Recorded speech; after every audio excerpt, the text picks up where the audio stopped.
Welcome to Real 45 with Stefan and Greg Hancock. We vibe out and have real talk, so tune in and check this out. Yeah, today is a new day. Let's seize it now and get hype. We talking about our careers, our family, and just life. Yeah, share my story with you. Inspiration like every day. Real 45, we gon' keep it live. I keep episodes on replay. Hey, Real 45. Yeah, Real 45. Show them how we do it, man. Yeah. Share my episodes with you. Real 45. Hey, everybody. This is the Real 45 podcast, episode number 16. I'm Greg Hancock with my pal, Stefan Janelle. This episode is again paired up with our good buddies at Titans of Dirt. We encourage everyone because they've been helping us out. They're really pushing the broadcast or the podcast for us.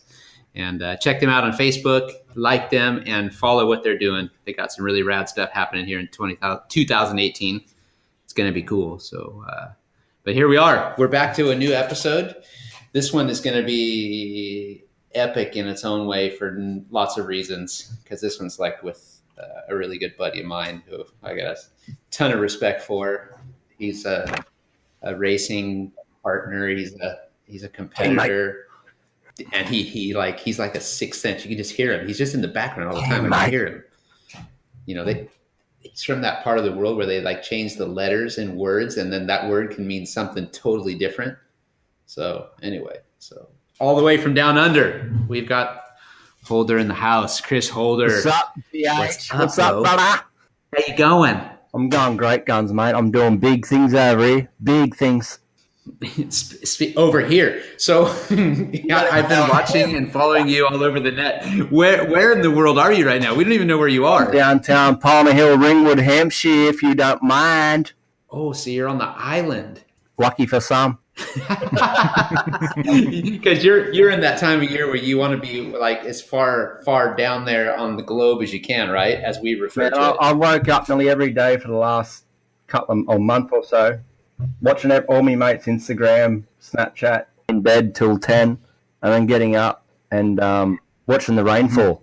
So to put this into perspective, you went home back to Australia for the last Grand Prix, and then you hung out there for a while, and then you made your trip back to England, right? Indeed. Yeah, I came back. I went back obviously for the Grand Prix, which was a disaster. If anyone ever seen it, but yeah, it was not real good. Especially coming off the back of a win last year, I was going back there with big intentions, and I got 3 points, and probably the worst GP I've ever had in my life. And hung out there for about a month, and then came back. Because obviously I got my son Max here, so I wanted to come back and hang with him and all the rest of it and do Christmas and stuff. So I came back and, chilled with him, had a good time with him, which has been great. And then here I am. Yeah, but then you took a rad snowboarding trip to France. Yeah, I snuck in a little snowboard trip with Monster Joe. Obviously he's a good friend of all of us. And he invited us out to go to France for a snow trip, and went out there and hung out there for a week and had a blast. Obviously, in the winter, it's totally different for an Australian person to be here in the winter. It's not that great, but to be out there, it's been awesome. And hung out there and did snowboarding there for a week and forgot about everything, and it was great. And then obviously came back here and. So you're in England now. So are you going to go back to Australia now before the season kicks off again, or are you in England for the long haul? I'm here for the long haul, man. I went on a little bit of a holiday the last 2 weeks ago.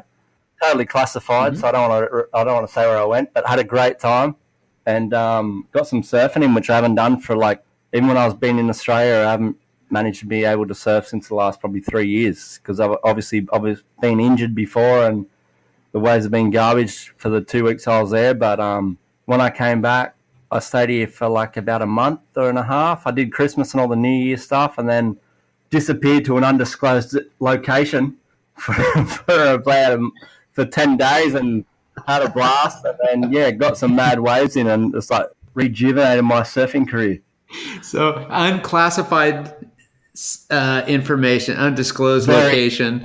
So that doesn't really leave me. I can't really ask anything about it. So how was the surfing? It was insane, man. It was great. It was. It took me about 8 days before I could work up the courage to have a crack, and then was like, I can't say the word I want to say, but I thought damn it, I'm going to have a go. And then, when I did a bit of surfing, it was gold, and was hanging out with another Aussie mate for one of the days, and it was great fun, man. So I wish I was still there, but obviously I came back because obviously I got Max here and stuff, and I want to spend as much time in the off season as I can with him. Max is my son, mate. You know it. Yeah, no, he's my son, and it's been a pretty rough trot for me and him for the last year or so. But any chance I get, I'll stay here and just to hang out with him for a few days. So yeah, I came back to obviously hang out with him, and then I disappeared for 10 days on a little bit of a whirlwind tour, if you will, and I'm back now. And then I've seen him a few times. I saw him just before I speak to you guys. So yeah, he's all good. So it's been mad, and I'll see him in a couple of days. Is that something that you can talk about? I mean, could he not go with you down to Australia, or is that something you'd rather not discuss here? He was coming for the GP. I was going to only go for 2 weeks, and he was going to come and miss school for about 4 days, and I was going to take him with me to see obviously his grandparents out there and all his cousins and stuff. But it was all in the pipeline to do it, and then I think about 3 or a couple of weeks before, it all got shut down and he couldn't come. So obviously I had to go for the Grand Prix, so I wasn't stopping. But I went out there and stuff. But hopefully in the future he's going to be back out there for sure. Ah, that's sweet, man. That's cool. Well, we hope so too. I mean, it's like you said, you guys had a rough run the last year and a half. Very rough, to put it lightly. Yeah, I've been fortunate to hear some, hearing some of this stuff, and you don't wish any of that stuff on your bros whatsoever, and it takes its toll on everyone, especially the little guy. So, dude, we hope that works out for you for sure. That's something that'll just make life better all around. Brother. For sure. So, dude, you grew up. You're an Aussie. You grew up in Aussie. You betcha. You grew up. So wait a minute. Are you from the bush?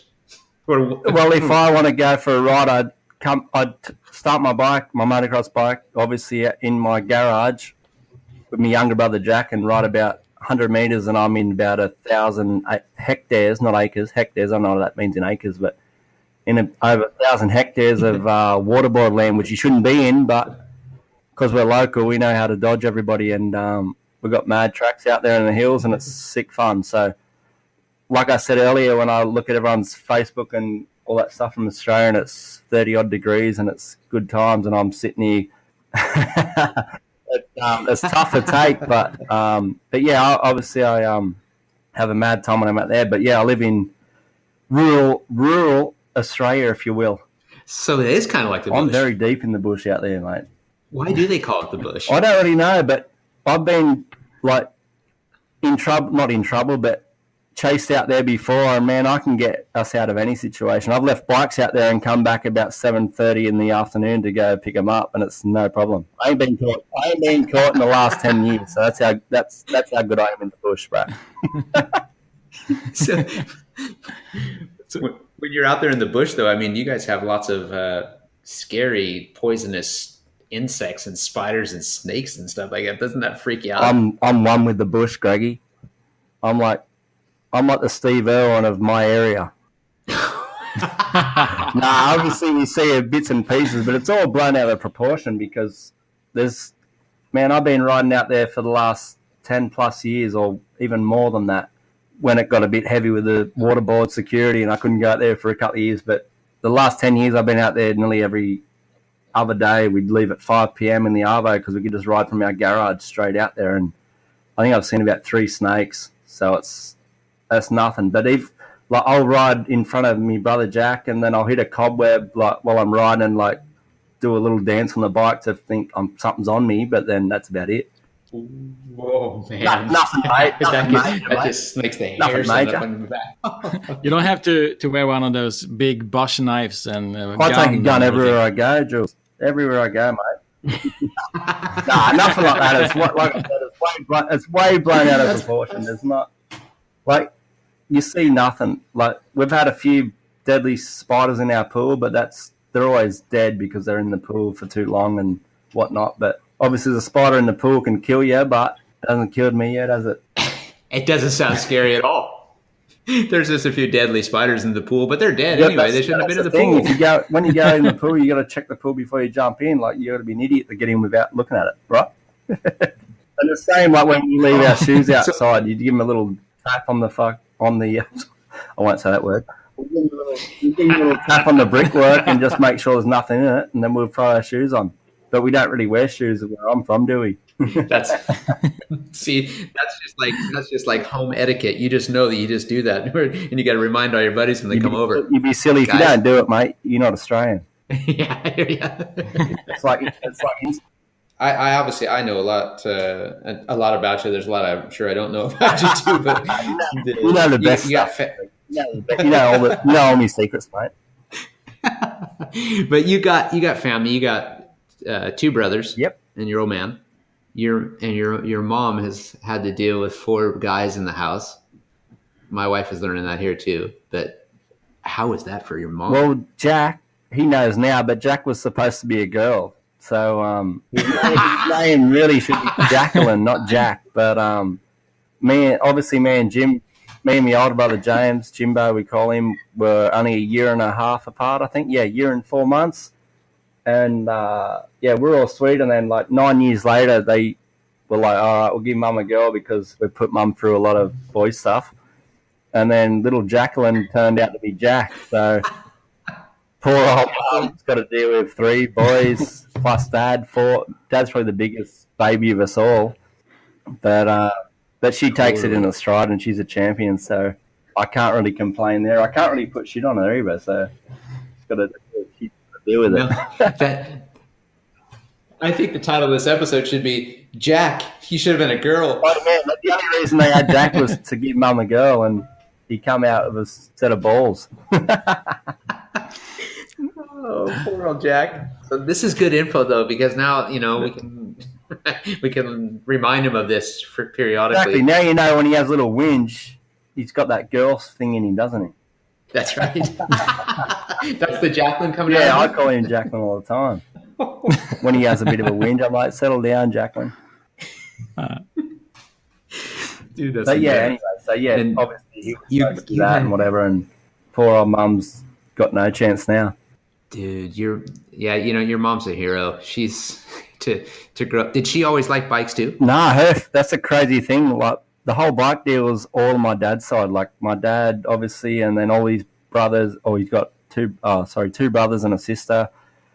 My pop and he's got about 7 brothers, I think, or 6 brothers and 1 sister. Like they're all bike mad, like crazy. And then go to Mum's side, and I remember my dad saying that when he first went to obviously Mum's house when they were together and stuff, and there's like a picture of Jesus on the wall, and they're like not super religious but Catholic people and all that stuff. He was like far from it, but obviously Mum's taken to it, and Mum's probably my biggest fan out of anybody. And even my mum's mum, my nan, like my grandma on Mum's side, has messaged, and if you see her on Facebook, I won't say the name because she pops up a lot, but she's a massive fan of Speedway, and she's got her favourites and the people she don't like, and I see her write on stuff and I'm like, oh shit, I'm glad they don't know who that is. Honestly, she loves you, Greggy. She thinks you're a good bloke, so you're in the clear. So you told her some good stuff about me then? Oh, nah, she can watch and see you're a genuine bloke, but she's got a few. I don't know, and not enemies obviously because I don't know who she is, but she's got a few people she dislikes. So is that where you get your undisclosed information kind of lifestyle from? Because she's like that too. She's just kind of like hidden out there. She's incognito, mate. No one knows who she is. And she pops up. I've got to message Mum and go, Mum, tell Nan to stop saying that stuff because I know it's about me and she's being nice to me, but like it's people start going off at her and she's about 80 years old. I'm like, they don't know what they're talking to. And she's got no problem with it at all. She don't care. She's like the first person to message something after a Grand Prix or anything. She just goes off, and it's awesome how they've obviously taken to what I've been doing over the last few years and whatnot. And we've sort of converted my whole mum's side, which was nothing to do with bikes, into probably bigger bike fans than my dad's side.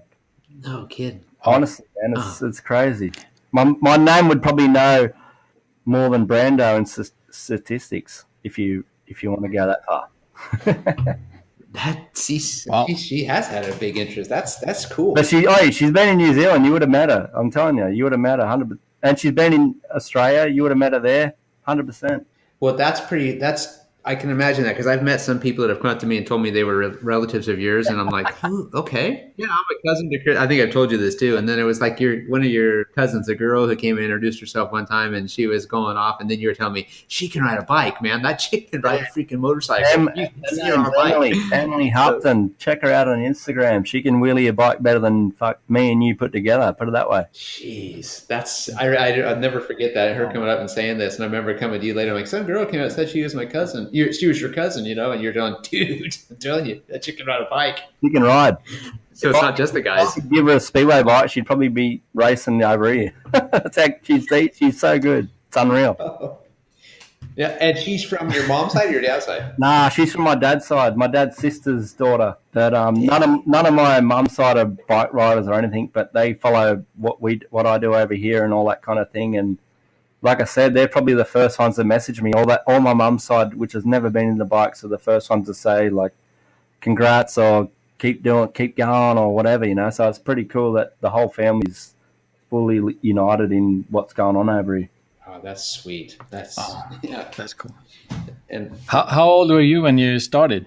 It's funny, man. I started when I was about 7 or 8 years old. We were the Federation of New South Wales. Like obviously we have states like America and all that kind of thing in Australia, but we our state, New South Wales, had like 2 junior speedway bikes, which was pretty unheard of. From my dad never knew about. No one ever knew about it, and it's a funny story because when Jack was born and Mum was working, obviously she got the same job for 20 odd years because she's a lunatic.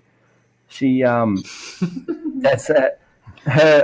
His babysitter was Debbie Hearn, which obviously is Phil Hearn's wife, and right. She used to look after Jack from when he was a baby, like even probably before he was in 1 year old. And in the school holidays, obviously me and Jim were only 10, 11 years old, so we'd go to Herney's place, like Debbie and Phil's place, and she'd look after us, or try to. And obviously it was really only Jack, but then they have sons too, Lee and Jay Hearn, so we used to hang out with them like all the time. And when these New South Wales from the state speedway bikes come on the scene, Phil got them, so we went to his place and we were sitting on them I remember sitting on the garage, like pretending to race them, and we didn't obviously know how good Phil was and what he'd done. So it was pretty crazy. And we went down to a track like probably an hour and a half south of us in Nowra, and we had a go on them, and we were racing around like the senior track, like it was 300 and maybe 30 meters, like way too big for like a 125 junior bike stuck in second or third gear. And we're all riding it, and then we had one bike between 3 of us, so we're all having a muck around on it. I think Phil was having a ride, and his older son Lee was riding because he was over here racing in the UK. And we were having fun, and I crashed it, I think, twice, and I think I smashed my nut so hard one time because I thought I was getting it full-blown sideways. It probably would have only been like a quarter out, but because it was on a big track, it felt like I was full sideways going, like, look how good I'm going.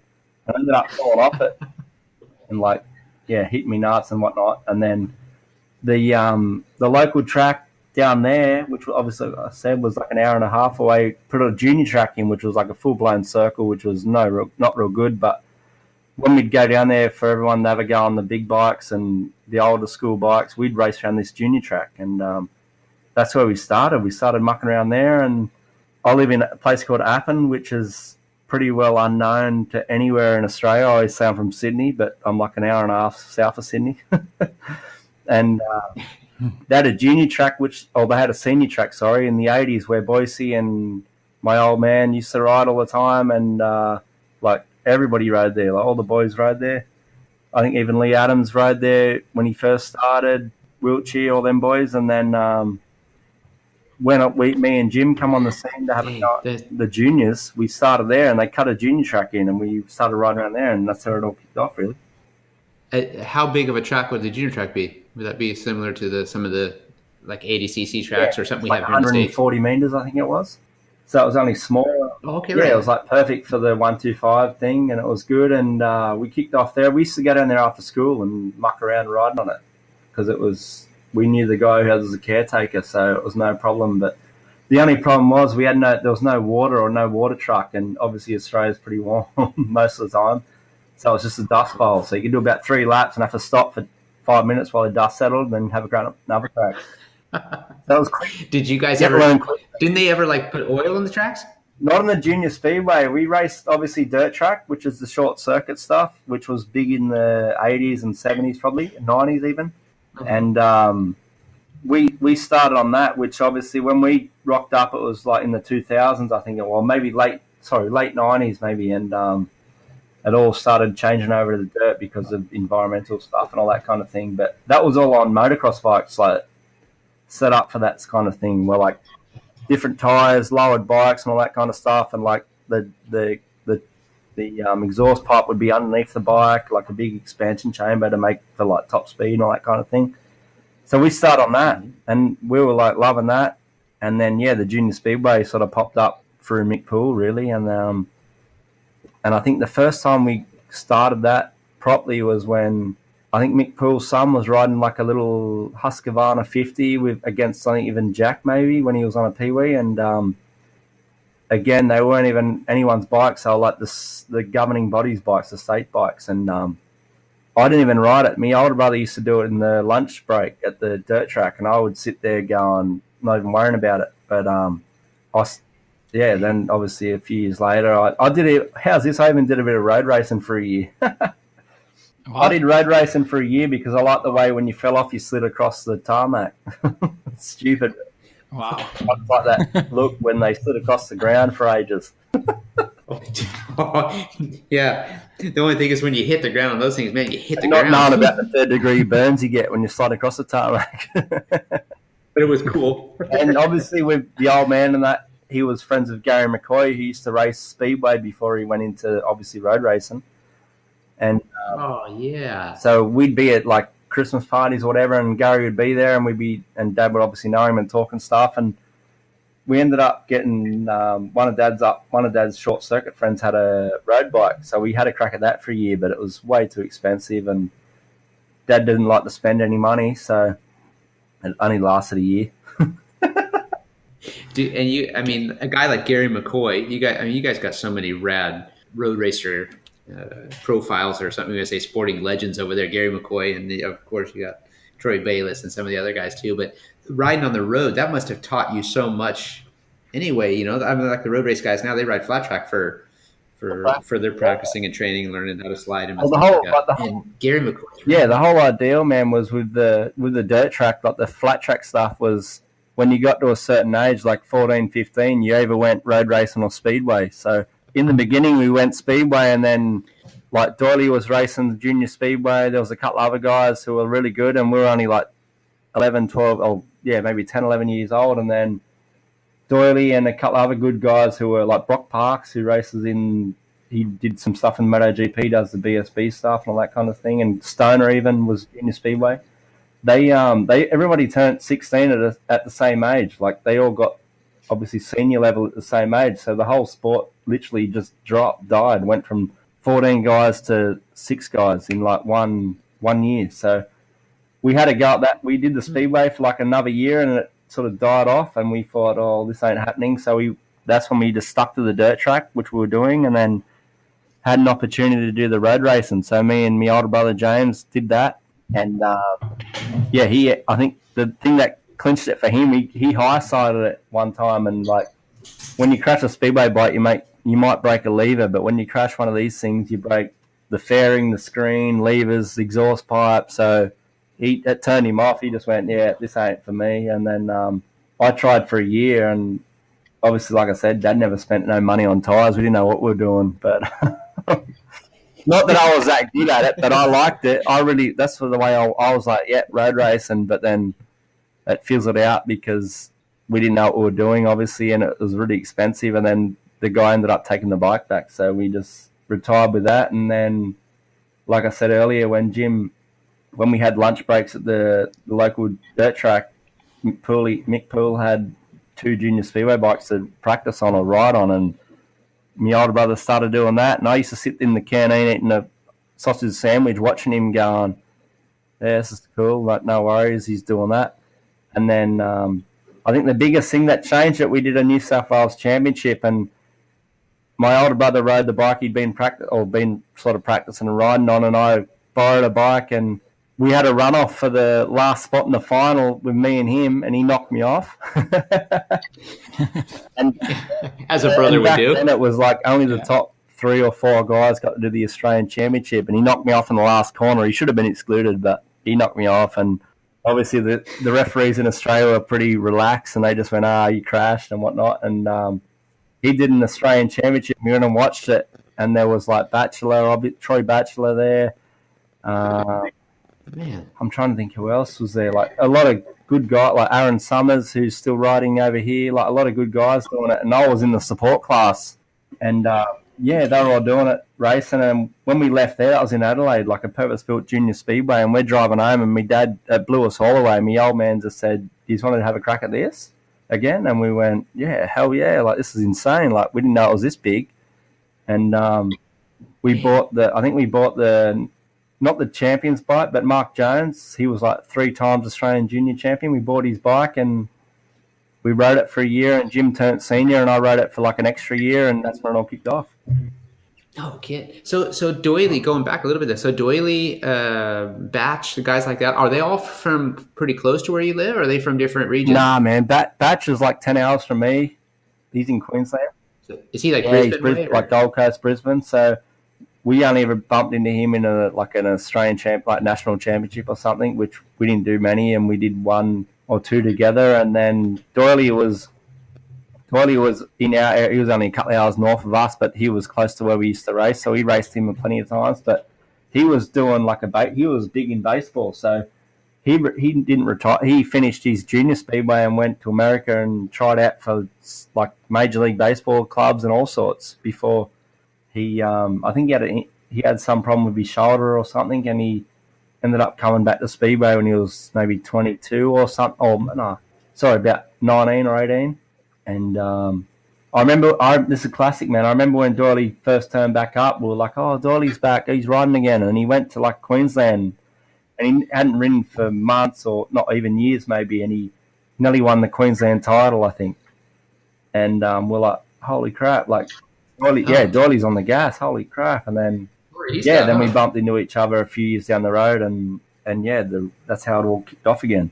Dude, it's a cool story. I mean, when you think about it, you talk about like Americans for one reason, or in Europe, all these guys racing against each other, but they're only a few hours down the road. You guys in Australia can be like 10 hours and maybe clear across the other side of the country or something, and then you just talk about running into each other's state championships or state titles or whatever, and you can't actually, you got to look at the map and really put it into perspective how big Australia is.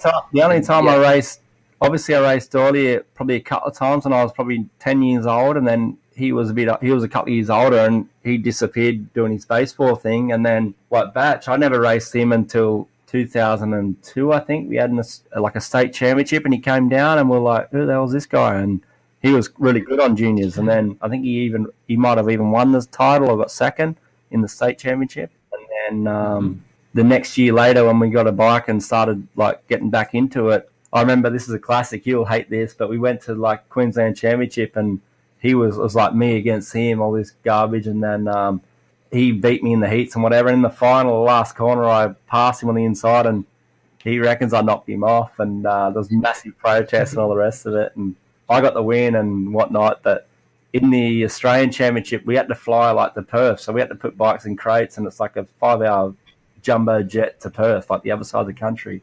And and he ended up winning the meeting like on a maximum, and I had probably the worst night I've ever had. And he won the under 16 on a maximum, I think he did. And that's when I first bumped into Darcy, because Darcy was his teammate, because we did like the Australian individual title the first day, and the second day we do a pairs championship. And Darcy would have been 9 years old, and he was obviously Troy's pair because they were Queenslanders, and they got second. I think Batch maybe dropped 1 point, and Darcy maybe got 6 points or something. And he was like this little midget guy that was like, "Who the hell's this little kid?" And honestly, that's when we first bumped into him, and it was like, and obviously we got all good friends and stuff, and then we raced each other in dirt track and flat track and all that for a few more years on. But that's when we first bumped into him as well, which was pretty crazy when I look back at that sort of stuff. Yeah, exactly. Wow. And you think about, I mean, that's kind of how Darcy's career in a nutshell too, right? Every time Darcy's on the track, everybody that hadn't been to a race before, they're like, who the hell's this Darcy Ward guy? Dang. And there was always something about it. My dad's mum and dad, like my nan and pop on my dad's side, came to Perth to watch because like I'd won a couple of state championships and I was like with Troy like a favourite to do something in the Aussie one. So they came over and stuff, and obviously I had a terrible night and Batch smoked it. And the next day when we did the pairs, I swear to God, my nan on my dad's side's got a photo of Darcy when he was about 9 years old, this little dude who no one knew in like leathers too big for him. And they've got second and he like popped out, and I swear my nan's got a photo of that. And I think she had it on his Facebook years ago saying like, remember this sort of thing, you know? And it's madness to see what come of that from that year in 2003, I think it was.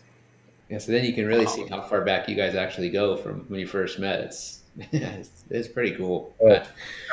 I love the whole Australian lifestyle, and I mean we have so many similarities in the U.S. like that too. And you know, obviously we're warmer climates and can ride more or less all year round too. So it's I love hearing these stories and hearing what you guys did and jumping back and forth and how you meet, and it's just the friendships that you gain. Like you know, it's crazy how it all goes down. Like, how funny is this? I remember going to Cardiff to watch.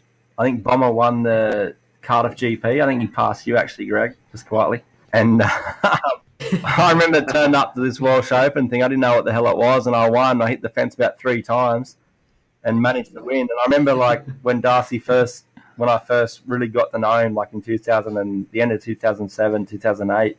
And he'd go to me like, man, I watched you at that Welsh Open thing. I remember watching you going, you were crazy. And as soon as I seen that, I was like, hell yes, that's what I want to do. Because he would have been about 13 years old or 14 years old maybe.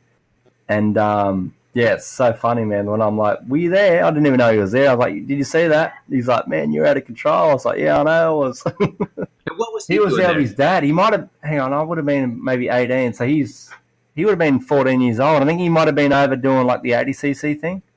Really? Okay, so he did that too. I didn't even know that. Yeah, this is how crazy this is. Where I used to live in Peterborough, I stayed with a family, the Warren family, and that was a sponsor of Mick Poole. That's how I ended up living there for 2 years. And obviously, I did first 2 years in the second division, and I remember obviously I had some time off and whatever. And I remember the Pooley going. I don't know if he was over, but Taylor might have been, and Sam Masters, Darcy Ward, and Todd Kurtz maybe, like them guys. And they're like, oh, can you go pick him up from Stansted Airport? I was like, yeah, no worries. So I went and picked up Sam, his dad, I think Todd and his dad, and Darcy and his dad. But Darcy and his dad weren't staying with us. I was staying at Kings Lynn. So I remember picking them up, going, oh yeah, I don't really know what I'm doing. I'm at the front of an airport waiting for like, I know Sam and Todd and all that, but I don't know this Darcy kid really, apart from a couple of times I bumped into him. They jump in the back of this minivan. I'm driving it back, drop off Kurtzy, Sam, and that at where I'm staying, and be like to Darcy and his dad, like, oh, where do you want me to drop you guys off? And like, oh, we're going to wait here because they're going to pick us up. I said, oh, no worries. I'll just check that it's all sweet. Like, no worries. Okay. And the Warren family were like, yeah, no problem there. Bring him in. So we had a barbecue and stuff. And I didn't know him from a bar of soap, really, apart from a few times I've bumped into him and heard about his name in the dirt track because he's winning a lot of titles and stuff. And then, obviously, years later, how it all goes down, and we, like, talk about it and go, like, remember when I picked you guys up? Like, yeah, like, remember when I picked you idiots up? It's wild, man. It's crazy. So, yeah, like I said, it's insane. And I obviously I waited out the front of the place I lived at for this guy to pick him up, like that Chapman's son or whatever, to pick him up and be like, all right, see you later. And that was it. See you, and they went to Kings Lynn. Dude, see, this is funny because everybody, you know, I mean, you talk about the Speedway world and they put you and Darcy together constantly and always did from day one. And it's interesting because the people said the same, like Billy and I, you know, we rode a little bit against each other in junior Speedway. We didn't really get to know each other or hang out with each other until we really got to like Europe and started riding in England and stuff like that. So it was one of those things that suddenly we were racing together in the same team, doing all this stuff, and then everyone's like, these guys, they think you've been friends since you were, knee high to a grasshopper. Yet we only got to know each other because we really know each other by going to Europe and hanging out with each other. And it's the same with you guys. He lives about 12-hour drive from me. Like, I don't see him ever unless I fly there. Like, it's not as if we're like next door neighbors. It's so funny. It's just, but you guys are really close. Right up to today, Billy and I were friends, but we don't see each other. Very rarely do we see each other in minimal contact. But we're totally up on what each one's doing. Yep. But you and Darcy have been pretty tight since those days of getting together over in Europe. The funniest thing was, I don't know, like I think a few people know, but when he started to like make a name for himself, he was at King's Lynn at reserve, getting 20-odd points every meeting he went to. Standard. And standard, yeah. Even then, I was like, oh yeah, watching it, but I was at pool. Like, it was in 2008, and I was like, oh, whatever. Like, I didn't really pay much attention. And then it might even be in 2009, I think, when I don't know if he did 2 years in King's Lynn, but he did like half a year in the Conference League or whatever. And then when I started for Torren in 2008, I remember Sullivan going, oh, we need a junior and all this kind of thing. And he said about Darcy, and I was like, yeah, he's killing it, like in England. So yeah, try and get him. And then I remember being in Mildura, and he was with us in Mildura doing, I don't know, the Aussie titles maybe or something. And I was like, oh, so what are you doing? You going to ride Torren with us or what? They didn't have a clue. Like, him and his dad were like full green as, like, yeah, of course, yeah. And then when I came back to England, I said to Matt, I was like, why don't you get Darcy in? And he was like, oh, no, he's going to Peterborough. I said, no, he's like one of my best mates. Like, do you want him? I can get him. He said, oh, yeah, if you can. So I just messaged Darcy and went, oi, come down to my house. I think we had a World Team Cup at King's Lynn, like a first round or maybe something like that. Mm-hmm. He jumped in my van, no clothes, no nothing, and went, oh, I'll just come hang out with you for a few days. So he come down to ours. I said, listen, we're going to go see Matt, like the dude from Poole. Like, we're going to go see him. You on a ride here or what? You got a deal? He's like, no, I'm whatever. And he would, if I said jump, he would have went, yeah, no worries, Chris, how high do you want me to jump? So he'd turn up. I said, yeah, I got him. I'll meet you for lunch. So we go to Nando's at Tower Park, right? So we're sitting there. Hey, Matt, this is Darcy, Matt. And Darcy's got no idea. Yeah, order food. We're sitting there. I'm like, well, just tell him what you sort of want. And Matt's giving him all the standard spiel. He didn't really say much. Just like, yeah. I was about halfway through my chicken. And so I was there, and he just gone, all right, I want this, that, and this and that, and I'll come. And Matt nearly choked on his chicken and went, yeah, no worries, no problem. And that's how he did it. And I kid you not, man, you can speak to Darcy, that's exactly how it went. It was classic. I was like, what are you doing? Like, when we'd eaten and you're just giving him what you worked up the courage to tell him what you want. And that's how he got done. It was amazing, man. I laughed. I didn't really know what I was doing, but he did it, and I was like cracking up to myself, trying to eat. What the hell? What's this all about? Where's this come from? And that's how he got it. That's how he went in the pool. It was amazing, man. It was crazy. When I look back now of what's going on and everything, I just think, holy crap! Like, that's how easy it went on.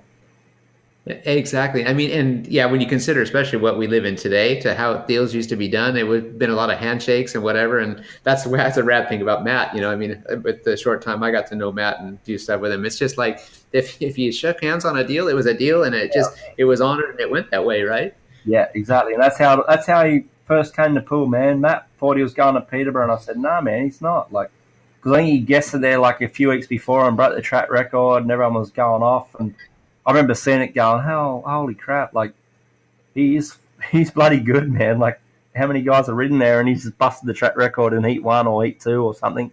Probably the reserve race, he smoked it. And they were all thinking, he's from King's Lynn, he's going to go there. And I was like, no, he'll go where I tell him to go. And then he ended up coming to pool. It was funny, man. How it all went down, it was classic. I remember, like I said, sitting there eating, going, oh, hang on, here he goes. He's telling me what he wants. I was midway through my medium chicken breast and my spicy rice going, oh, here he goes. And then, he told him what he wanted, if he wanted to come, and Matt just did the same. He went, swallowed his food and went, yep, no worries, I can do that, no problem. And it wasn't crazy. It was just like, that's what I need. And you went, yep, no problem. And that's how it got done. And that's when both parties are happy, and that's when he stands back and goes like, man, maybe I should ask for more. Yeah, I had dessert and everything. I was like, all right, sweet. It's all done. We can just keep eating. Stefan, Stefan doesn't have much of a speedway background from before. He knows the sport and what it is, but he's learned so much in the time that he and I have been buddies. So hearing this whole story for him, he's read up and knows a lot about you and Darcy now. So now he's getting like the whole story right from the horse. It's pretty cool. It's crazy. I couldn't. It's rated if I go into too much, but it's so fun. Save that. So simple how it all went down and. But how good he was and whatnot. It was nothing like you'd think. Yeah. It was so simple how it all went down and how we all operated. It was classic. Yeah, and you guys... It's so cool. And you guys kept it simple and like didn't make it any more than it needed to be, right? And of course, we've all got our ins and our outs and we do things that maybe we should have done it this way or we could have done it that way. But the way it was working out fine and it was successful and, you guys, first of all, if I back up a little bit, you left home at a pretty young age to go to England, and you were like, how old were you? This is a classic, man. My old man was old school. Like, you're not going anywhere until you finish your apprenticeship. And I was like, I was like, nah, you're out of control, Dad. Like, I remember saying to my mum that many times, like late at night going, what if I die tomorrow? I'm not even doing it. I want to do something. Like, what does he stop me for? And she's like, just shut up and do what your dad says, all this stuff. And I was a apprenticeship, a motorbike mechanic. Second, I was apprentice on that. And he kept saying, you need something to fall back on. If you go there and don't work out, you need this and that. And now that I'm older, I'm like, yeah, that's fair enough. That's legit. But you see where he was going with it. At the time I was hating it. I was taking like 2 trains at like 6 a.m. to get to a place that took me nearly 2 hours to get to. I'd leave at dark and get home at dark. I'd get home at like 7 p.m. going, I don't like this. This is not what I want to do. Like, what the hell is this? What's he doing to me? And I didn't sign up for this. Yeah. And like the classic was I won like the Australian Under-21 Championship in 2005, I think it was, in Tamworth. And it was like so unexpected. Like there was like Shiny was racing over here. Cameron Woodward was over here. I don't know. I think Doyley was already over here. There was a few guys, and I wasn't. And Trevor Harding. Like, there was a lot of guys that we weren't. We were just doing it as a hobby still, and obviously all that rest of it. And I remember driving in the pit gate, man. This is a classic. Going like, and Dad goes, if you get in the top 8 tonight, it's a good night. And I'm going, I'm gonna win it. I'm winning. And he was like, not laughing, but like, yeah, just be safe. All the rest of it. And I won it on a 15-point maximum. Are you serious? Dead set. Listen, how's this one? I didn't even have a bike. I was riding Mick Poole's bike because the worst thing for him, but probably the best thing for me, he got injured in a long track event about maybe 3 months earlier. And when he got injured, his dad, Terry Poole, said to me, or said to Dad or whatever, if Chris, like I was just turning 16, he went, listen, we want to help him out. So if he wants to, like, we've got a bike, he can ride Mick's bike and all the rest of it. And at the time I was riding an old Godden upright with me brother. Oh man, that was an animal. Yeah. But I remember practicing on it at like a local track at Nepean, and I'd do about 3 laps and come in and go, there's no way I could race this thing. I can't even hold on to this thing. Yeah, that's that. And then obviously Pulley got injured, and it was like, I was there. It was the worst thing I've ever seen on all the rest of it. And then months down the line, his dad said, listen, obviously he's not going to be riding again. So if Chris is 16 now, and obviously he's been riding this Godden thing, I got a bike here, he's going to ride it. So I started riding it. Yeah, I won that Under-21 title, which literally changed my life, to be honest. Dang, dude. Can you remember when you decided for yourself that you wanted to be a pro? Or was that this is the classic thing, man. We didn't know really. My dad was really good mates with Craig Boyce and obviously Pooley, so he knew about what was sort of going on. My dad come over and had a look, and he used to ride Speedway, but he had me and my older brother like at 24 years old, and he had a good job and stuff. So he wasn't committed enough to, or not committed, but was like, do I go or not? But he went, nah, I'll stay here. I've got 2 kids and a good job, and I think he just bought a house for all of us. So he sacrificed more or less his own ambition. If you want, I don't know if really, I never really asked him if he was really wanted to do it or whatever, but he just went, nah, I'm not going to go. I'll go check it out. I think he had a few rides around here, but just went, nah, I've got a good job and kids and stuff I've got to get back to. So he never done it. And obviously Boise was a really good, close friend of ours. And we knew obviously we didn't get nothing on TV. There was no internet streaming or nothing. So we seen nothing. I knew nothing about English Speedway or nothing apart from right at the end when there was Grand Prix, or not even Grand Prix. There was like a channel you could get it on. We used to drive to someone's house to watch it at stupid time in the morning. And half the time, me and my older brother would go to sleep, and Dad would watch it, like, and his friends, like, we wouldn't even watch it. And then, honestly, the only time I thought, man, I want to do this is when I won that Aussie Championship. I got a ticket to do the World Under 21 title, and obviously, being friends with Mick Poole, we came over, and Poole organised like a bike from Jason, like Crumpy, a bike from Jason, toolbox. He got a van organised. The Warren family where I ended up living with. So we come over and just went to every track and rode for like maybe I'd probably get 4 laps after a meeting, but just rode. And obviously it was a bit of like, what about next year? And Dad was like, no, he's got an apprenticeship, no chance. And I ended up doing the under 21 world title and got to the semi-final. And I remember I did the quarterfinal at Bellevue, and I was on Crumpy's bike. So imagine me turn up with Crumpy's bikes at anywhere, but Bellevue where he rode for the last how many years. And I remember practicing after a meeting. It was raining, and I just went out there because they said, right, we've driven 4 hours, you got to have practice. And that's where my round was. And Crumpy be at the pit gate going, just rev it. And I'd be going, oh shit, what do you mean what do you mean rev it? What's rev it? And I'd rev it, and I'd pull back after 2 laps. He'd be like, rev it. Like, what do you mean rev it? I don't know what I'm doing. And literally was a passenger for how many laps I did. And then my under 21 round was there. And obviously in Australia, we don't have many small, tight tracks. And it was the old Bellevue, the Kirkham-Chin Lane or whatever it's called. I still hated the joint till it finished. You weren't sad to see that much. But yeah, I went there, did that, and I did the round. I had Crumpy's mechanics, his 3 bikes. Like, I rocked up with like, who the hell's this guy sort of thing. And I was always a quiet, like, didn't really want to. Half the time we'd go to meetings go to have a ride after the meeting, and they'd be like, all right, you ready? And I'd be going, how can I jump on Jason Crump's bikes? He just finished the meeting, probably got a 15-point maximum, and now I've got to go out there while everyone's watching me on a slick track or like a tough track and just turn it on for 3 laps or whatever I got. Dude. But I sort of, I won't say I managed to do it, but I got around without crashing. And then, yeah, when this under 21 thing turned up at Bellevue, I did it. And I had to win my last race to get through, and I won the last race. And I remember, like, coming in, and it was on an account back and all the rest of it, and I got through, and we're all stoked, like, holy crap. But we had to fly back, like, 2 days later. So we went home, and I went back to my job, all the rest of it. And I was like, to my dad, like, what am I going to do? Am I doing it? And he said, yeah, you're going to go back in like a week. And it was in Tarnov. So I went back. I flew back on my own, like 17, don't know what the hell I'm doing. I don't eat anything but peanut butter sandwiches back then. But honestly, rocked up. Obviously, Dad was like pretty protective, and Mum was like, they couldn't take time off work because they'd already had a month off, and Mum's got no idea on Speedway. So I turned up, and the Warren family looked after me.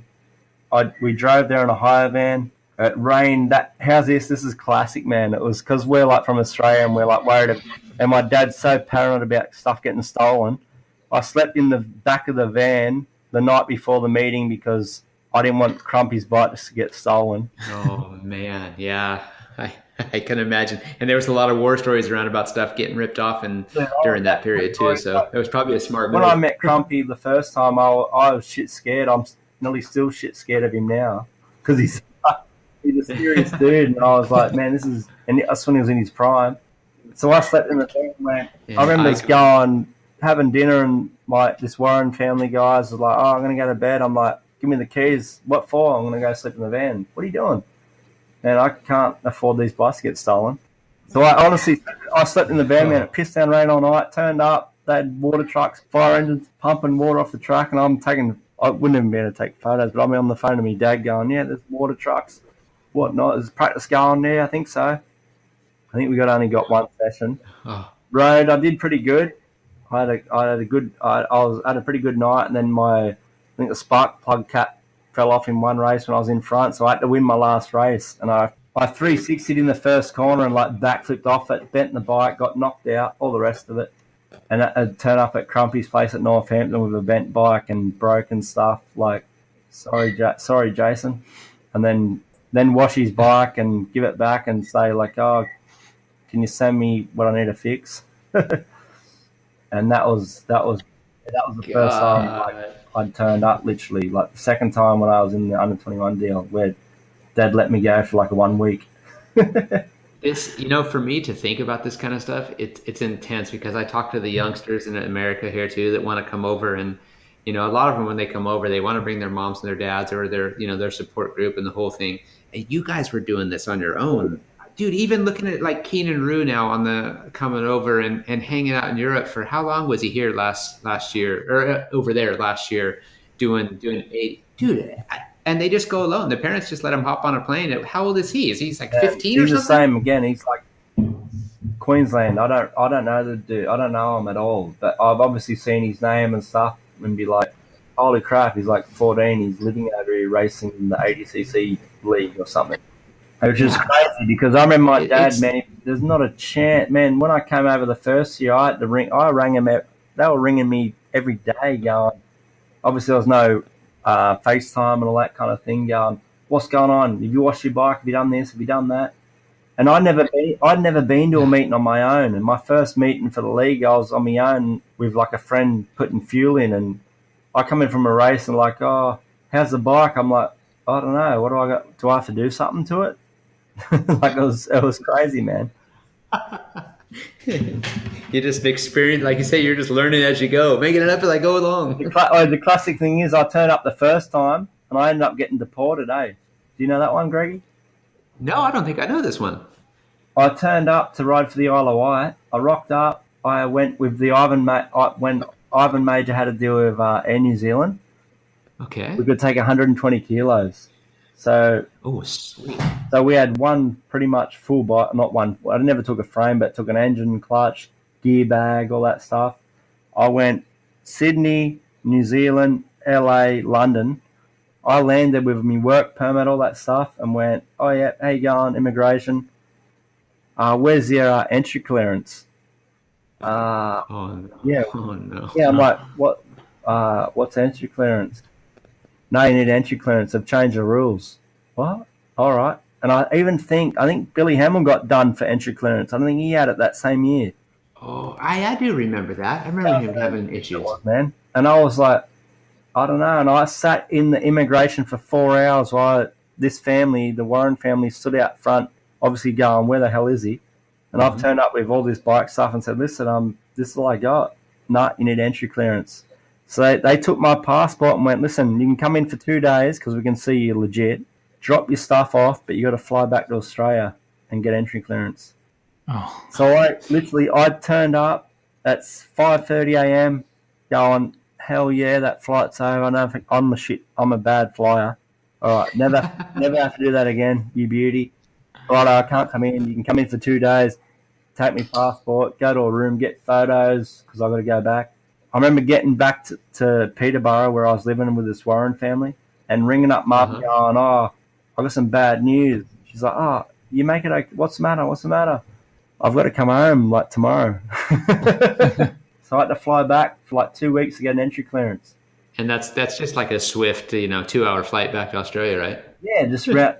And I said, can I go via Singapore to knock about 8 hours off? Nah, you got to go back the same way you came. No. So I went London, LA, New Zealand, Australia, stayed there for a week, got this ticket thing, turned back up on the Thursday, rode at Newport on the Sunday for like my first league match. Like, oh, here he is, because it was 7-point average, number 1 for Isle of Wight. Oh my gosh! And I remember I had like a third, a second crash, and I was winning heat 13 in front of Craig Watson, thinking I'm on fire here. And me Blix carby got dirt in the little plunger, and my bike stopped. No. 4 points. I got about probably 120 pound and drove home. Oh, after all that travel too, you know. And I remember when halfway through the meeting, they're going, "Oh, you need to change your bike." I'm like, "Well, I've never been to a meeting without me mum and dad, so what do I got to change?" Honestly, man, I was like, "Okay, I got to change stuff." And then I obviously learned a bit as it went on, but that's me first night. So much for your apprenticeship. Think or swim. I was number 1. What's happening? He's not what he's all cracked up to be. I'm thinking, I don't even know what day it is, man, let alone what's cracked up to I be. don't know where I am. Yeah, more or less. My dad's not here, man. What do I got to change? The sprocket? I got to put a tire on? You're kidding me. How rad though. You just winged it. You just did it. Dude, I'm still winging it. That's the way. Hey, that's how we roll. Me too. I'm winging it. I'm going to wing out a prayer. That was like, Greggy, that was like the icing on the cake. When I won the World Championship, and I remember the day before, or 2 weeks before in Voyens, when I think I got about 10 points, and Nicky nearly maxed out. And there was a 2-point deficit, and I was in front still. And I literally jumped in my van, rang Mum, and went, she's gone, "Oh, good night tonight." I said, "Yep, it's all sweet. Get over here." And she's like, "Oh, do you want us to come?" I went, "Get over here. I'm going to win it. So get over here." And she was like, "Oh, we don't want to mess, change anything." I said, "Get over here now." And they came a week later. No kidding. Wow. Dead set. This. I picked them up in my van, picked them up, drove them down, all the rest of it. And obviously the rest is history, but it was insane, man. When I look back and think how it all went down, crazy, man. Well, I going back to that year, I'll never forget. Like I was in my, as they call it, the title defense that year too, and watching you just kick and I only went to motel to fucking spy on you. But the best is, and I still remember this, and I've told you this before. What did I say to you, Greggy? What did I say to you, champion? In Lejno, right? Yeah, when I smoked it. What did I say to you? When you passed Golub in Lejno, and in the final, and you stopped right there after the final. You just did and I'm giving you the congrats and all that. And you're all, did I just pass Thomas Golub? That's it, man. I was he's my hero, man. I'm going, did I just pass Thomas Golub in Poland? And I'll never forget that. It was clear as gold, the look in your eye and the genuine excitement, happiness, and feeling of success. Like that's just, you can't describe that to people. It was awesome. It was cool. And of course, it's like when you win something, man, it's like you don't know what to do. You could do about 30 laps until your bike blows up. You just like on cloud 9, right? Totally. And that's, like you said, you're winging it and you're doing it, and that's what it was all about, right? You just you persevere through the tough times and all that crazy travel you have to do and all that whatever, but it's badass. You had such a great victory there, which I think a lot happened that year too, and then little Max came along. Dude, I remember being the night before the New Zealand GP. I flew back. Obviously, I went from Australia back to England to try and right, Max going to be born. Right, a couple of days before, got to go, gone. The night on Saturday morning, like at 3 a.m, I get a phone call when my ex-partner was having Max, and I was like listening to the whole thing, just going, what's going on? It's a boy. I'm jumping on the bed. Jack would have been, how was he? I was 24. He would have been 15, 14 maybe. And I'm going, I'm shaking him going, it's a boy, man, it's a boy. And not that it would have mattered if it was a girl, but they're like, oh, should we call him Max? I'm like, yep, Max, yep, done. And I remember going out for breakfast the next morning. I didn't stay in the GP hotel. I stayed where my family was across the river. And I come out like hands in the air, like full proud as punch, just going, I got a little boy, like going crazy. And then even that whole day, man, I'm walking around the pits and everyone's going whatever, saying something like, I just had a boy last night and just going mental. And then obviously it didn't go to plan. I had 4 points. my second worst GP ever. I think, did you win it that one? No, I did not that year. I won it the year before. 2012 that year. But anyway, but I remember like doing that and like, oh, what's the matter with you? I'm thinking, dude, I just want to get home as fast as I can. Yeah. Holy crap. Yeah. I need a little fella. And then, I won the next round and it was insane. It was like off the Richter. Yeah, totally. What a climax, huh? Dude, and Darcy was my manager at that time. Again. It was classic. Dude, it was good. It was good times. I mean, and to win, like, if you look back, I mean, your career coming to England and kicking off. I mean, you went like bam, bam, bam, bam. Your success rate went really quick, and just out of nowhere threw in. You jumped up so many levels. Obviously, coming into riding in Sweden and Poland and the World Championship, and then killing it 2012. Like seriously, what was that like? I know what it's like to win the title. You're working hard to do everything you can, and I'm stoked that I've got to experience that. But that's all you want to do from a kid, right? Once you realize this is what I'm going to do, I want to be up there. That's what I want. I want to win. Dude, the biggest thing that like made me feel a bit funny was when I won in 2012, obviously, and then was madness, like crazy. Got me parents over, you won. I couldn't imagine them being there. I remember being, this is how classic this is, man. Mm-hmm. Obviously, Time's my home GP. They had a separate change room just for me to go in without anybody being in there. Mm-hmm.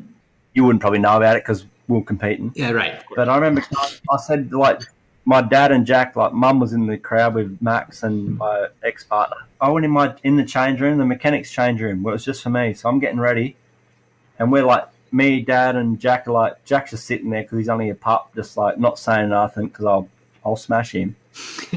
No, but Dad's like, you be right. Just how you feeling? I'm like getting ready, like it's all good, like no worries. And what we said, I said, listen. And I remember before we left the mechanics change room, which I had just for me, I remember getting in like a little huddle with me, Jack, and Dad, going, whatever happens, I'm going to be top 3 in the world. Can you believe this? And we were like jumping around like, this is insane. So I went, right, see you later. Dad's gone, good luck, son. Do your best. Jack's just gone with him.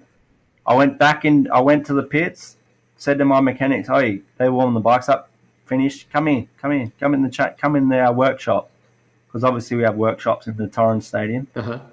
I pulled the door down. They're all standing there like looking at me glass-eyed like, oh, what's going on? I went, we are going to be top 3 in the world. Can you effing believe this? It's crazy. I went, but we're gonna effing win this thing. So help me, and like grabbed them, and we jumped around like, let's do it, and then went out. And did. And then obviously whatever went down, but doesn't matter, right? In the end, you were the dude standing on top no matter what. That's what I mean. Like, it was crazy, like how it went from family in this room dancing around like, I don't give a hell, man. I'm going to be top 3. Like, how good is that? To like, right, see you later. To the mechanics, get in the garage. Let's win this mother effer. Let's go. And then go out and to do it. Man, it blew my mind, man. It still does. It makes me... Isn't that the best? That you can still feel your hand, your palms start to sweat and stuff too, huh? You get like, yes. Dude, whenever that's the craving. Greggy, whenever it's a rainy day, man, I just throw that meeting on and just have a quick look at it. Hey, nerves of steel, bro. Man, I don't have 4 to choose from. I just got 1, so it's quite easy for me to find them. Yeah, you got time. But hey, what did I tell you that time at Motel when I like probably smoked heat steam one time we need to win? I said, dude, I got balls of steel, brother. Nerves of steel. Oh, sorry, I might have changed that a bit. Balls now. Yeah, sometimes you need both. Yeah, like I remember being in your car. Like, how many times have you given me a lift to Skarpstor Airport on the way back from Sweden? Like, yeah, we've had a few runs, dude. And I'd be sitting there, and you'd be like saying something, I'd be like, Greggy, I got nerves of steel, bro. Nerves of steel, man. That's what Stefan doesn't know this so much, but since Chris and I got to hang out, he had an accident in 2013, a little bit later, which was a really gnarly accident that could have been a career-ending thing. But you look at what he did and look at what Roxanne did, in Supercross this year, and I kind of compare Chris in that state that he was broken up really, really bad, and there's a lot of people that might not have recovered from that, but he dug deep, and at that period of the year, his club and pool needed a replacement, so they contacted me and asked me, and this Matt Ford asked me to come and cover for him for a couple of months at the end of the year, and it worked out great. You only won the championship and got that medal. You eluded you. That's right. I've never won a league title in England either, so I got to join a team that was on the in a good position to do that. So Greg, I'm still waiting for half of that medal, bro. I know. No problem. I got it. We can chop it up. Sure. Yeah, no way. It was a good time, and at that time, Chris going through so many emotions with being the current world champ and then being injured and couldn't race. I mean, your whole life's turned upside down and a lot of questions, but the dude threw out, as he and I had spent a little bit of time together, and he threw some offers on the table for some equipment for me to use when I was trying to figure out a rough patch I was going through. And I'm looking at him going, I can't believe this guy's actually offering up some top equipment that he had that he's been winning on, and because he can't ride right now. Hey, Greggy, do you remember that's the time when you went to the Swedish GP and I said, listen, take this engine, like it's my best engine. And I don't know, you did really, really good on it. And then you went to Tyron and I was like, hey, this is my Tyron motor. You race it. This is what I run. Do what you got to do. And apart from the last corner when Medzinski dive bombed you from hell, exactly. Like that was, and I was so pumped to watch and be like, good, like go, bro. Like I'm giving you, I want to give you what I got or what I know. Like take this, and you killed it, man. Like some of your starts that night when you at the torrent, like the Swedish one, you killed it. And I remember messaging you after going, "What do you run?" And I remember when you went to torrent, I said, "Listen, I run this. This is what I use. Like do whatever you got to do because you're totally different to me, but." Yeah. All else fails, put that on, do that, and you were smoking it, man. And you would have won that if it wasn't Medzinski behind you. You rode there for about 30 years. You would have won it easily. I probably celebrated a little bit too early, and he took advantage of that. And he was smoking that night too, huh? Yeah, exactly. He dive bombed me out of nowhere and stole the win from me in the last lap. It doesn't matter. Honestly, it doesn't matter what day it was. He was going through no matter what, mate. That's it, huh? That's from that point. Like, I mean, you talk about a friendship and what he did that basically turned my whole racing program around from that night to from that period, and then the respect that I gained for him in the process, even more respect. People know that he and I are buddies, and we exchange a lot of information and share and different things like that. So it's for me. I have the utmost respect for this guy, and I will always do whatever I can to assist if he ever needs it, and then most of the time we have to do our own thing, but he knows he's got me on the side if he feels there's something I can ever do for him, and it would be hard to say no. Did you tell everybody what you did for Jack this year though? How cool is that?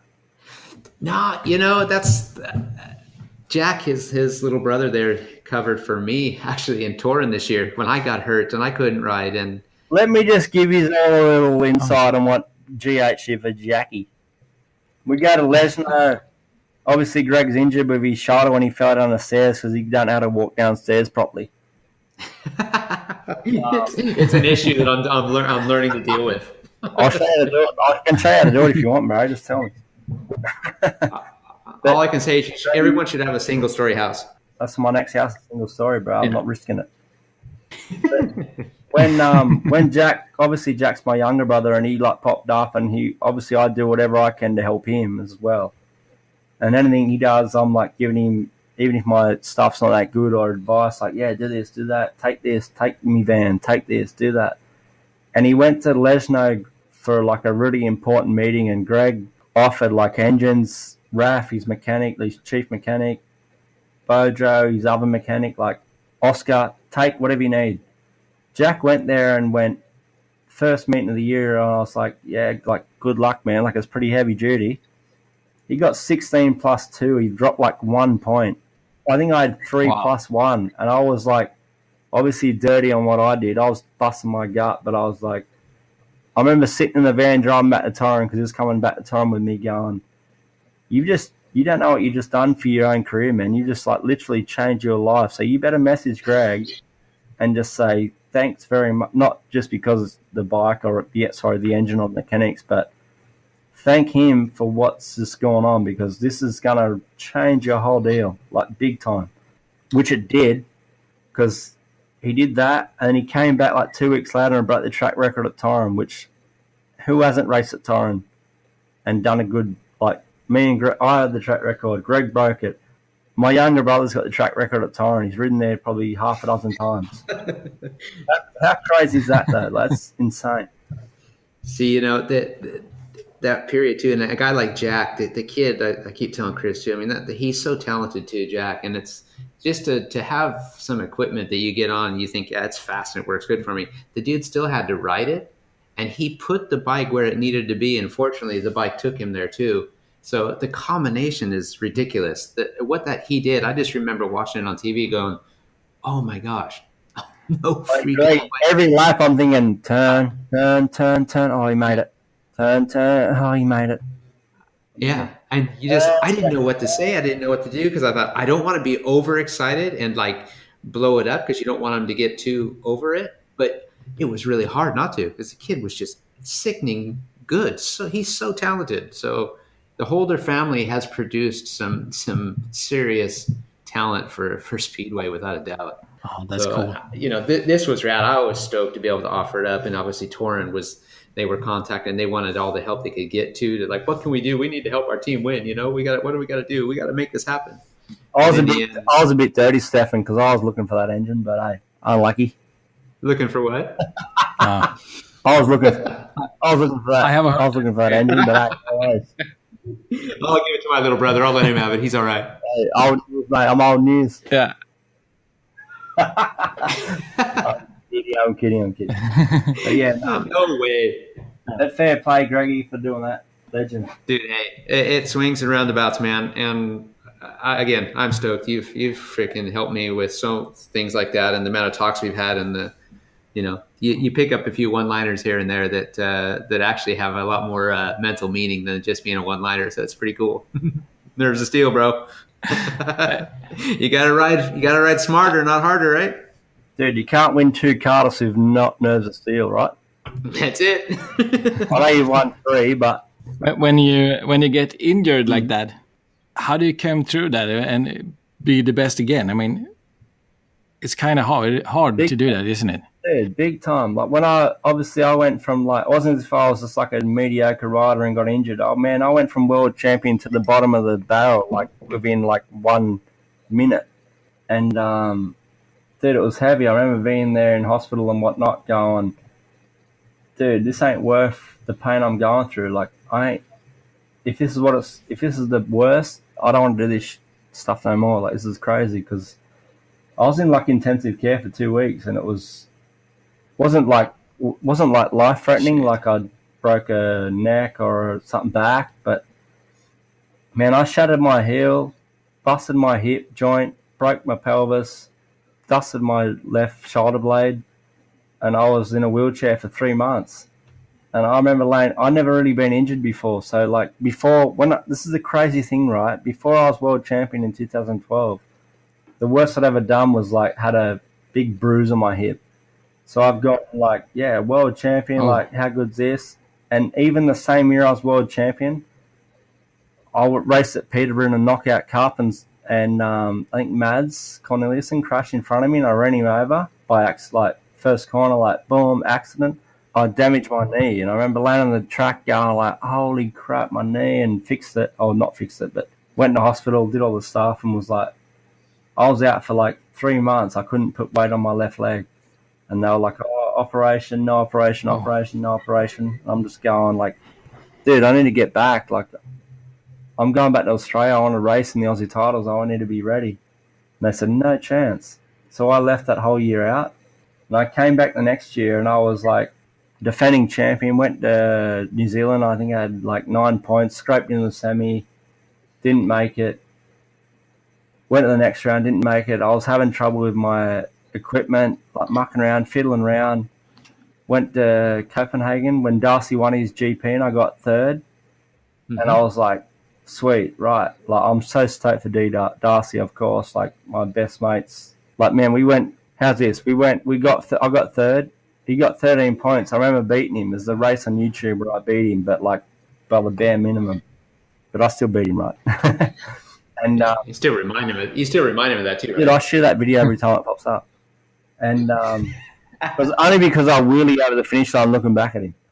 But I like did that, and this is when Darcy started to like turn it on like big time. And even in Gothenburg, I was like really, really good. But then Safutinov won, and I was like, man, I could have won that. Whatever. Starting to get my stuff together. I went to obviously Copenhagen. Darcy won. I was like, right. Went to Cardiff. I was top scorer, but then stuffed up. Remember when the semi-final in Cardiff GH when I was in semi one, I stuffed it, and you were in semi two, and you stuffed it off gate two. Yeah, I bottomed out.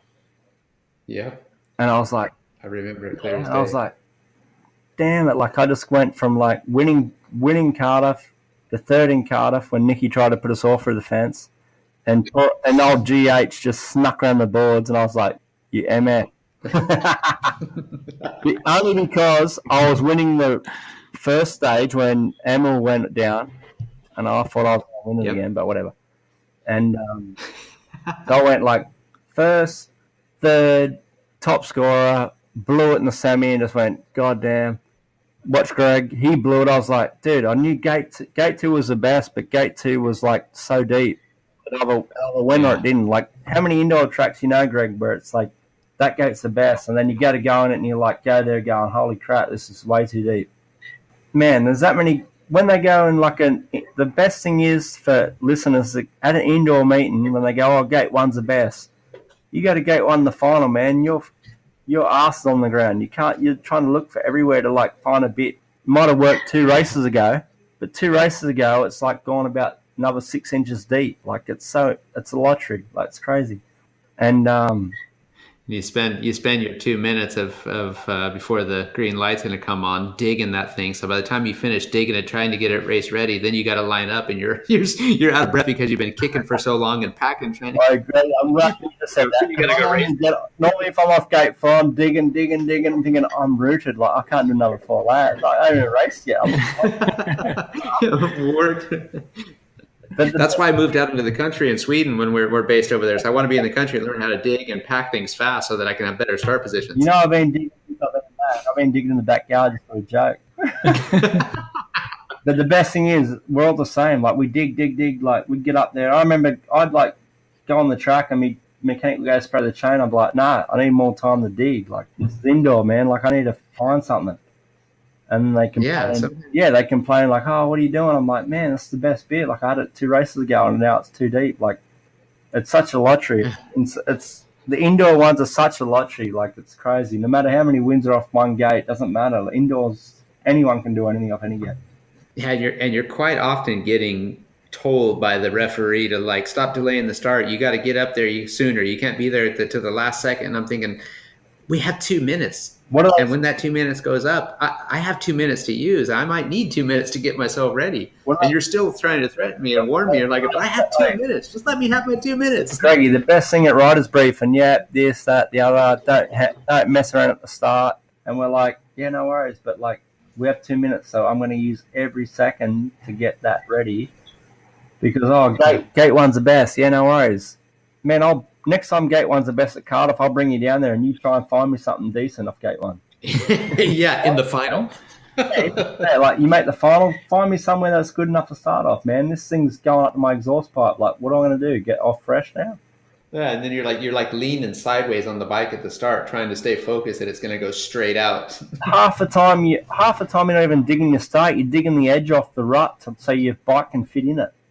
Somehow, right? Exactly. Like half the time if you watch like indoor finals, you don't see people digging like, getting his gate ready. All he's doing is digging the edge off so his bike can fit in where he wants to go. So he can just so his bike will sit in the rut. But when he drops the clutch, he ain't going to chuck a hard left or a hard right because his bike's going to explode when he drops it. Or it's just going to stand still. It's going to like high center. Yeah, like we did like in 2013 or 14? 13. Gate 2. Yeah. But how's this? Like, this is even a classic. Like, when I won the World Championship, when I blew the start in the final and ended up like having a little ding-dong with Nicky, I've come back I went back and all the bullshit went down. When Crumpy grabbed me and went, get in here, because obviously it was getting heated as hell.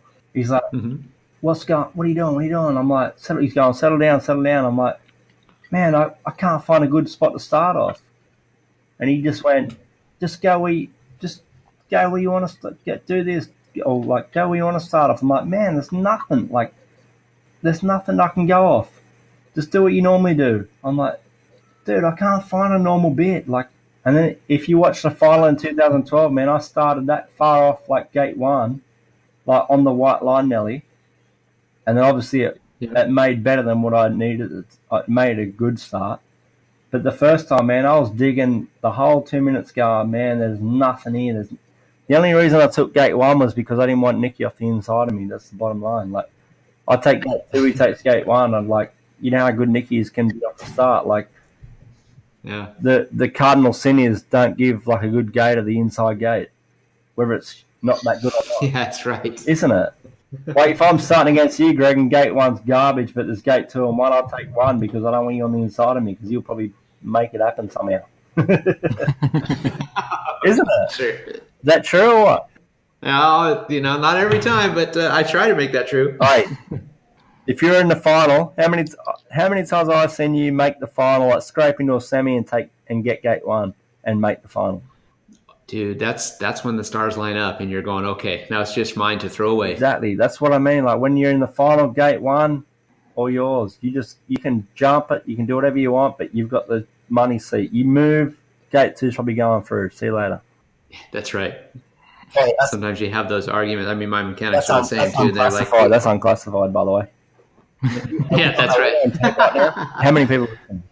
The worst is to have the second gate pick, because then the guy takes gate 1 and then you're going, actually, I don't know about 2. 4 could be pretty good, but your mechanics are going, no, don't take 4 because that's going to do that. And you're knowing, like, I love the challenge and I think I have a better run from 4. And they're going, no, you should take 2. Take 2. And you're going, but I want 4. And in the end, you take 2.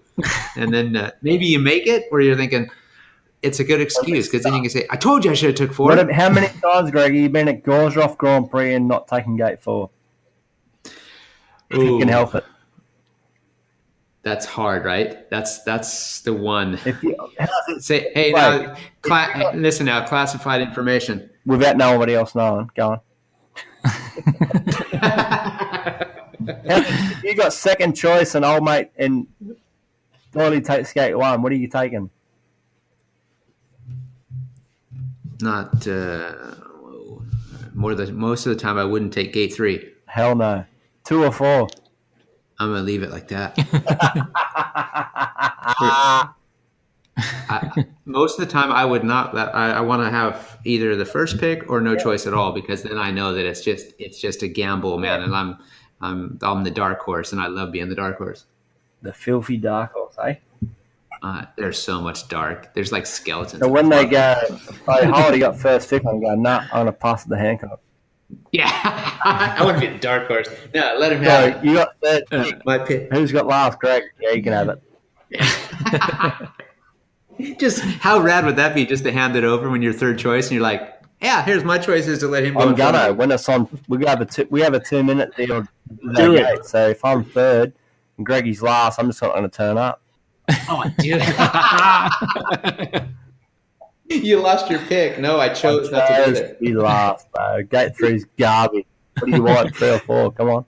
So if we take all this into consideration, everything we've just been talking about, bring it up to today, like it's 2018. We're starting off a whole new year. Chris and I both had 2017 that we would probably like to just kind of pretend like never happened. And I'm speaking for me. I shouldn't speak for you, Chris, but I'm pretty sure that we can roll like that. But here we are. The two of us both were honored wild card positions for the Grand Prix for this year. So that's cool. We got a spot. We're stoked about it. 100%. dude, it's like, this is what it's all about for us. That's the big carrot, is the World Championship. And I think all of our league racing benefits from the fact that we want to win, and we want to win for ourselves, and we want to win. All of our successes in the league racing is what makes us better all the time. So been involved with my mechanic for many, many years, Rafael, and he and I started playing with the junior kids last year in the 250s and started a team to help the kids. And as it's turned out, the two of us want to see what we can do and work. It's not just about us, it's about the sport and what we can do for our sponsors. And I've been involved in a team myself, and Billy Hamble did with Team Exide years back, and it was really cool. And I always thought that, why can't we have teams in racing? And now we've come to the point where it's actually a serious, realistic possibility. And when you talk with the guys like Joe Parsons from Monster, he's all for it. And Chris knows this too. There's so much more in our sport that I think that is missing. Something like team racing, where we can create a whole new identity together as a team. I think we can be even stronger than we are already. 100%. And they'll perhaps, obviously, the way it is now, I'm stoked that Chris has agreed to join the Hancock High team this year. And I think by having that, we have double power, and we already share a lot of info, although we want to beat each other. So there's always the case. We're not going to give every final detail, but there's enough there that I want to beat him equally as bad as he wants to beat me. And by doing that, the two of us hopefully are going to be pushing for a top spot constantly. And then the whole team is winning, and our sponsors are winning, and the fans are stoked. It's a win-win-win all the way around. So it's going to be a learning curve, and I know that there's probably some things that I can do to help the guys that are in the team, and at the same time I'm going to be learning from them all the time. So we'll see how it goes, and I know there's a lot of critics, good and bad, but for us it's all good, and it's going to be exciting. It's going to be an inspiration. And I don't know how Chris feels about it now, but he and I have shared our info. And what do you say, bro? No, we've been sharing info for years, and like half the reason I joined that Motile team was because you were the champ, and I wanted to obviously learn off you and stuff. And then I couldn't take the piss because you'd drop me off at the airport every week, so I had to be easy on you. even the big days when I was like 2 points in it, he'll still drop me off at the airport. Like, what a good guy. But yeah, 100%, man. It's like, I'm stoked. Well, I can't wait for the new year and having a proper crack at it again, like real deal. Well, it's not just going to be two guys dressed the same and looking the same and talking about a team.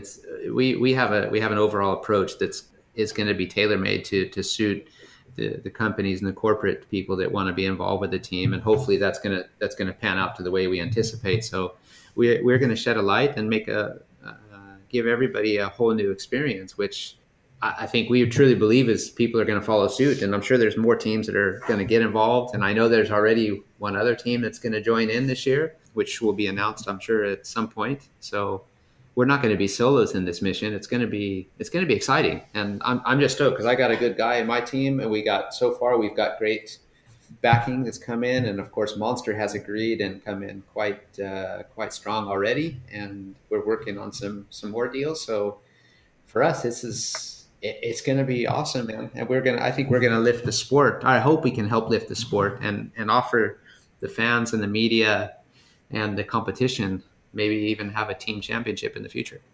The cool thing is, bro, Stefan and I were talking about everything, and he wanted to know a little more about you. So I told him to Google your name. Oh yeah. Probably not. I have to bring this up because it's funny. Yeah. First of all, I just Googled your name. Yeah. And Pinterest came up, and the two first images that came up was a kitchen and a bedroom. Mm. So I was like, dude, is he going to redecorate his home, or is he changing the career? I'm trying to buy a new home if you know anyone. Are you selling your place? Yeah, I'm trying to, yeah. Oh, right. Okay. I've got to. Stefan, yeah. You got it. Okay. Well, that's good to know. Buy it?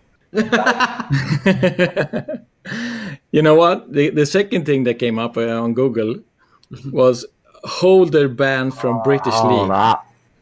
Dude, what happened? Obviously, I was banned because I didn't think the track was safe to ride on, and obviously, I've been injured a lot. I've been injured before, and I consider myself as a bit of a not a role model, but like someone that if someone speaks up, it's like fair enough. Like he thinks it's not good enough, and I got banned for 9 months, but we appealed it and got reduced to 6 months, and now I'm in the clear, mate. I'm in the clear. Oh, that's cool. I just thought it was funny when he Googled it and he goes, "Holder banned from British leagues." What did he do, man? I'll give you the court papers if you want. It's just cool because it makes you sound like you did something really nice. You robbed a bank or you I don't know. What did you do? I thought the truck was dangerous. Hey, we're stoked that you give us this kind of time. I know it's we're all doing our thing, but I've wanted to get you on the line at some point because it's always a blast to talk about what life was like for you growing up. Because I've tell people what I like to do, and you learn from other people, and it's kind of rad just to hear what makes Chris Holder. And I mean, man, I had Darcy on the line, and we all had a great time. And when he messaged me going like, I woke up and went, "Oh man, I'm so upset. I'm sorry, bro." Hey, we will recap on that one because that will be a great episode. The two of you guys, but we're in. We're at this point of we know you listen to every podcast, right? You've heard everyone, huh? I'm listening to what you're talking about. So you know about the 45 seconds, and normally what we do is in 45 seconds we random fire questions at you. Fire away. All right, I got the questions. I'm ready to roll when you are, bro. Go, fire away. Go, rapid fire. All right. So tell me when you're ready, Stefan. Yeah. 3, 2, 1, go. Crocodile Dundee or Steve Irwin? Steve Irwin. Dirt or sand? Dirt. Think or act? Act. Electric bikes? Hell no. Fish and chips or curry? Fish and chips, baby. You a slider or a drifter? Both. Pastrana or Deegan? Pastrana all the way. Darts or football? Darts, baby. And the final one, pint or glass? Bottle. Bottle. It's just a bottle for me, mate. And that's it. Who's on FaceTime? No, holy crap. No, that was just his alarm. Final question for you, bro. Hit me. Will Max be a speedway rider? He's going to be the mascot this year if you want to know some inside info. Absolutely. Way to go. Okay, so he's on the right track. Hey, he's Speedway champion rider. He's going to be a slider. Yeah, he's Speedway, bro. Dude, that's killer. Well, CH, bro, thanks again for your time, dude. We can. These things can always go on longer. We try to keep them short, but I don't like to do that when we talk. My Polaris trainer watch says I should be in bed about an hour ago. So, we good or what? Well, I'm gonna allow you, with all the new rules and regulations that we got. So, I'm gonna allow you just this one time. You can cheat once a week. I'm just about to pencil it in. I'm just about to write it in and say like I've had a cheat meal, real quick. What a beauty. All right, bro. Hey, again, have a good night. Thanks again for all the time, and we're going to be in touch really soon. So, everybody, Chris Holder, stoked. Thanks, bro. I'm checking out. Later. Check it out. We thank all of you guys for listening. We can't thank Chris enough. And for all of you, make sure to listen to this episode and follow us on Facebook. And, of course, you can listen to these podcasts on Podbean, iTunes, or Acast, the Real 45 podcast. And give us a like, give us a mention, a review, and follow social media, too, at Real 45 podcast. Thanks again, everybody. We'll see you soon. Grin to win. Later. Welcome to Real 45 with Stefan and Greg Hancock. We vibe out and have real talk, so tune in and check this out. Yeah, today is a new day. Let's seize it now and get hype. We talking about our careers, our family, and just life. Yeah, share my story with you. Inspiration like every day. Real 45, we gon' keep it live. I keep episodes on replay. Ayy. Real 45, yeah, real 45. Show them how we do it, man. Yeah.